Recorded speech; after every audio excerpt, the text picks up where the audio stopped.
Oh, come on, get on with it. Get on with it, do the kissing part. Yep, so you can't breathe. My boob's practically up to my chin.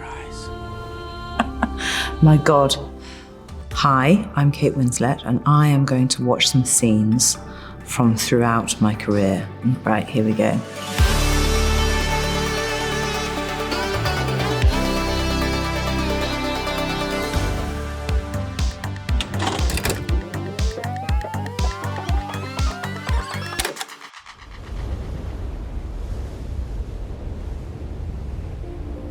Hello, Jack. Oh my lordy. This might be really cringe. See, I look at that and I just see how much I couldn't breathe in that bloody corset. They said you might be up here. Oh, this was a nightmare, shooting this. Because Leo couldn't stop laughing, and we had to reshoot this about 4 times because the light was, Jim wanted a very specific light for this, obviously, and the sunsets kept changing where we were. This was a section of the ship. It wasn't part of the actual whole ship set that we had. It was a little sort of sawn off bit. We had to climb up a ladder to get to it. I remember it was sort of, hair and makeup couldn't reach us. Now, what you wouldn't know, because Leo looks completely natural, but he had to lie on sunbeds. There's a lot of fake tan makeup going on. So I have got hidden in here and here. I've got his makeup and brushes and sponge, and my makeup and brushes and sponge in the other side. And between takes, I was basically redoing our makeup. Step up onto the rail. Hold on. Kept bumping my knees on that third railing. Oh, come on, get on with it. Get on with it, do the kissing part. It's quite funny. Giggling, covered in each other's makeup. Oh my God, it goes on and on and on. Yep, so you can't breathe. My boob's practically up to my chin. My God. He's quite the romancer, isn't he? No wonder every young girl in the world wanted to be kissed by Leonardo DiCaprio. It was not all it's cracked up to be. So we kept doing this kiss, and I have a lot of pale makeup on. And I would have to do our makeup checks, me, on both of us, between takes. And I would end up looking as though I had been sucking a caramel chocolate bar after each take, because his makeup would come up on me. And he just looked like there was a bit missing from his face because there was this big pale bit from all my makeup getting onto him. Oh God, it was such a mess. I do feel very proud of it because I feel that it is that film that just keeps giving. Whole other generations of people are discovering the film or seeing it for the first time. And there's something extraordinary about that. Doesn't mean that people don't get me to try and reenact this every time I'm on a flipping boat, which does my head in. Oh, really? Every time, without fail. And you do it? Sometimes yes, sometimes no.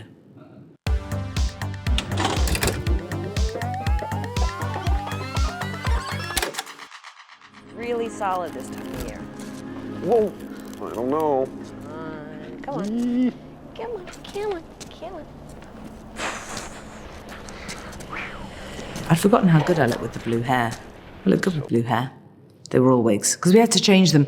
Sometimes I'd start the day and we'd have a scene where I had orange hair, and then in the afternoon it would be green, and then maybe back to orange before the end of the day. The way that it was scheduled, they had to be wigs. Otherwise we wouldn't have been able to do it. It would have been impossible. Quite a lot of this was improvised. I remember that there just wasn't much dialogue written on the page.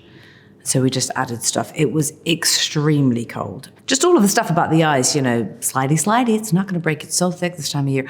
All of that's all improvised and added. And him saying, oh no, I think I should go back. It was mostly improvised, actually. I think I should go back. Huh? Come on. What if it breaks? With Eternal Sunshine, everything about it was not what I expected it to look like, because Michel Gondry is such an avant-garde director and he's very experimental, and none of us could have ever known how the film was going to look, what it was going to feel like, how it was all going to come together. The shoot was quite bonkers in how experimental it was and fast-paced it was, and things would often happen that weren't part of the plan, or we'd end up shooting in the snow when it wasn't meant to be snowing. I mean, and we would just adapt the scene to whatever was going on that day. Oh, there wasn't any prep for this scene because we didn't know what to expect. We got there and it really was a very thick frozen river. Most of the prep was in just hiding sort of hot packs and layers of thermal clothing underneath our costumes because it was absolutely freezing, and trying not to shiver whilst saying dialogue, trying to relax yourself as much as possible. Show me which constellations you're in. This is a scene that does stick out in my mind as being a lot of fun. That particular night shoot was fun. I love doing night shoots, actually. I always sort of feel like I'm going to work and I've got a secret or something. It's a great feeling. I remember thinking, oh God, we're going to be putting a whole film crew on this ice. And no, they'd been monitoring the ice and experts had told us it was safe. But you do hear like a sort of a cracking noise when it's sort of cracking at the very deeper parts. But this was about 14 inches thick. So there was no way it was going to crack.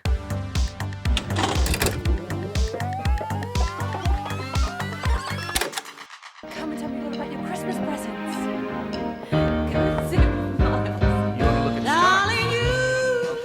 One of our only days where we were all together, of course, on this shoot, because my part of the story takes place in England and separately to the Cameron character's story. Oh, we all just had such a giggle. It was all just great fun. They're all lovely people. And Cameron's whole thing ever in life is, how can I have the most fun possible? So she's constantly laughing, she's constantly joking. And Jack, of course, he just does something different every take, which is eternally refreshing.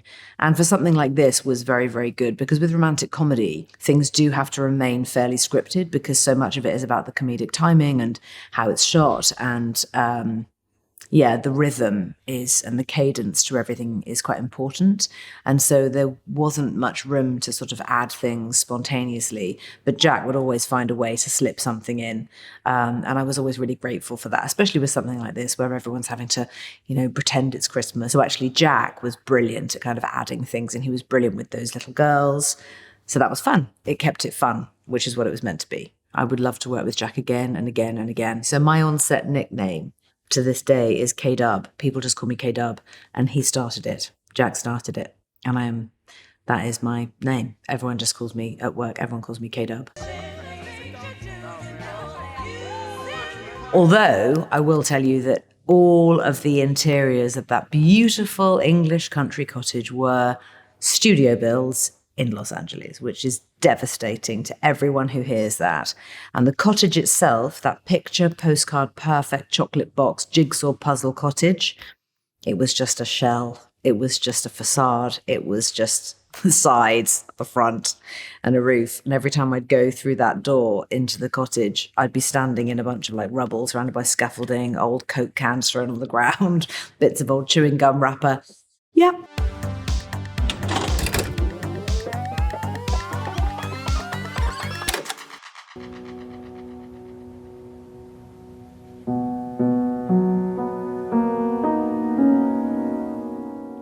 Oh God, I can't even watch it.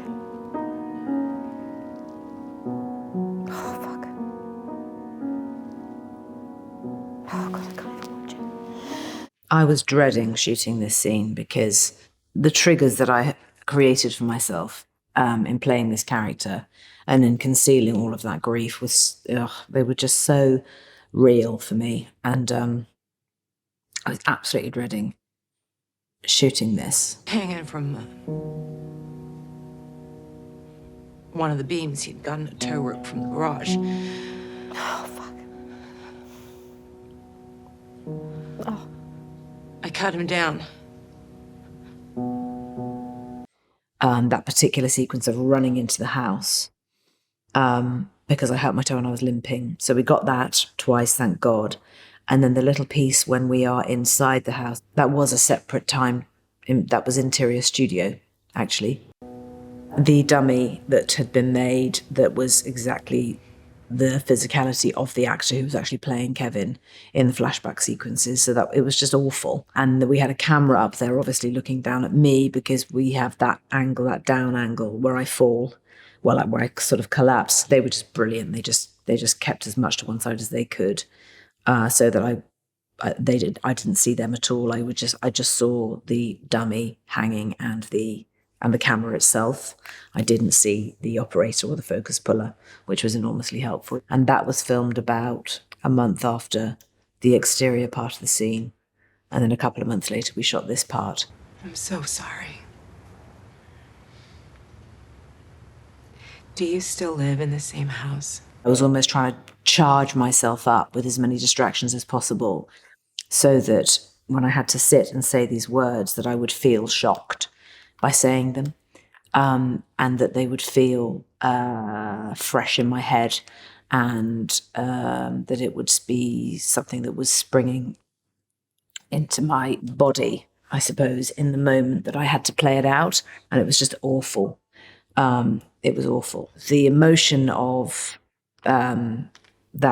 this whole sequence, it was so embedded in me, actually, that I had to just sustain it across the entire time of playing the character, because what had happened to her with her son defines who she is and how she is with people every single day of her life. And so it was the main thrust of the character, really. And as you can see, hard to shake.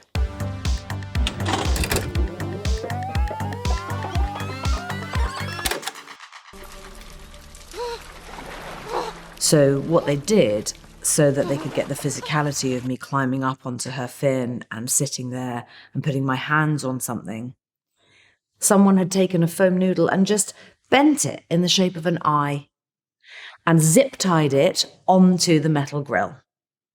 So that was what I was acting to create that sequence. And I do remember thinking, this is never going to work. I'm sure this is dreadful. And of course it works, because Jim Cameron is a genius.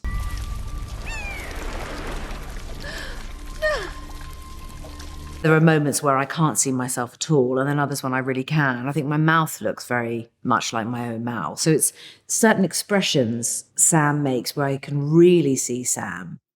And Zoe, again, it's her mouth. There's something about her mouth and how she hangs her head is very like Zoe. It was absolutely amazing working with Jim Cameron again. I think we're both such different people, really, since Titanic. It's such a long time ago. He just covers everything from a million angles. There are actual cameras there, probably about 22 actual cameras in the room. Then there are rigged cameras in the roof, capturing everything. And so you can be extremely free.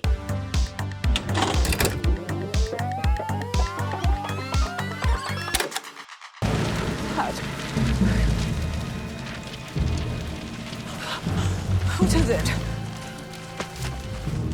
The Vernon regime has been defeated. The country is obsession with yours. finding stuff. Disregard any news of the country. All services will soon be restored. Totally improvising like a mad person there. Yeah, I liked this scene a lot. This was great fun. This is at the beginning of episode 6 in the regime, and it's actually my favourite episode of the regime. It's very funny. Sometimes I actually still will fall asleep at night thinking about moments from episode 6 of the regime, and it makes me laugh as I'm falling asleep. The country is yours. Disregard any news of the country. All services will soon be restored by the Westgate Resistance Army. So the voice that we ended up settling on for the character of Elena was something that I came up with during the prep period, because I knew that it just didn't make any sense to me to speak in my own voice as I'm speaking now, because it is a satire, it is set in an imagined universe, and there are things about the whole show that are meant to be completely absurd. And so I needed to find a way of creating something for the character that immediately let the audience know that they weren't necessarily supposed to take this seriously. Fuck them all! Yeah, there's a moment when I go, "Cunt!" I think that was improvised. Shut up! Shut up! Nikki! Oh my God, we improvised so much throughout this. We would just often add things, because sometimes when it's fast-paced dialogue, adding little bits here and there to the beginning or the end of a line, or even in the middle, just does help to keep everything feeling very alive and real. It was a huge amount of fun to play around with comedy, to be with so many actors on set every day. I loved that, being part of a big ensemble. And working with Matthias again. I'd worked with him 11 years ago, and we'd had an amazing experience working together, got on extremely well. He's very playful, really collaborative. So that's it from me, we're done. This torture has finally come to an end. And if I wasn't afraid of breaking something, I would probably throw this remote at that television and smash it, but I won't, I'll just turn it off.